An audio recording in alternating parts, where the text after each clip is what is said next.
Talmadge will be missed, and most notably by students who, I was thinking of this today, just the traffic patterns on campus will be remarkably altered by his absence.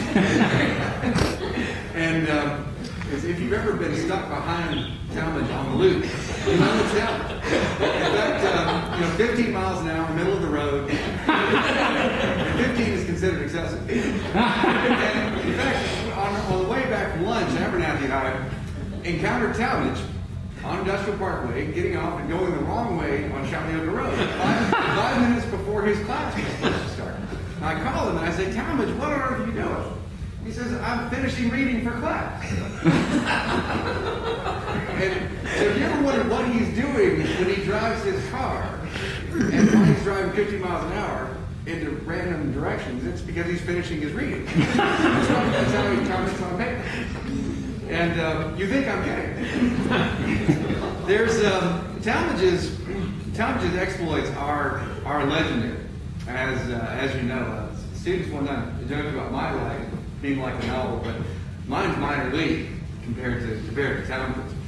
And because you're talking about a man who who back in the day was a college football player, was involved with Sun Records, back when the Sun Records was actually the place to be. Had Elvis Presley make him a milkshake. At one point, when he was on to the next career, he got his nose broken by a Hall of Fame quarterback in Y.A. Tittle. And Jim Minton knows who Y.A. Tittle is.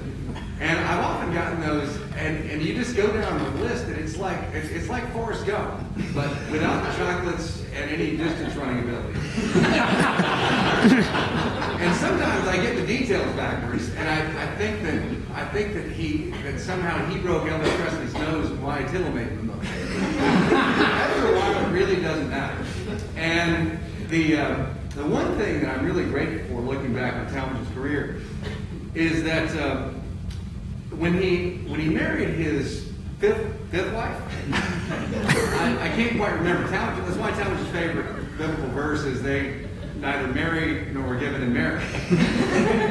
Because if he showed up in paradise to find his 70 ex-wives, something has gone badly wrong. But in whichever wife it was, 5 or 6, she worked in the Reagan White House. And Talmadge was a pastor of a small church in Pilot Mountain, North Carolina, Mount Pilot of the Mayberry series. And that was his 45-minute marriage.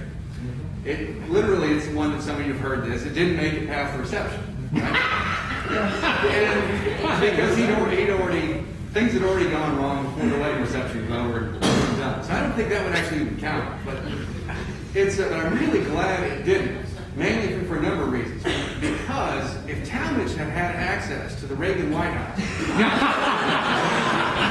I can imagine what that would have done. And what occurred to me is what was involved in speech writing and that side of things. And suddenly I heard in my head, Mr. Gorbachev, let's talk about this wall. Let's talk about the significance of, I don't know what you mean by east and west. What east? What is that? I don't know what those words mean. And we would still be in the Cold War. So there are many things in Talmadge's career that we should be grateful for. But with all of that said, the important thing is that in spite of all, and I would say because of all, Talmadge has been a fool for Christ. He has made those who have known him immeasurably richer. For all of his ridiculousness, all of his absurdity, much of which I've inherited from him, unfortunately.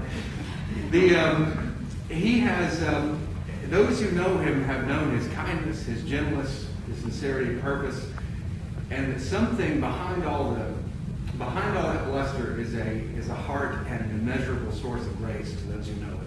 So, with that,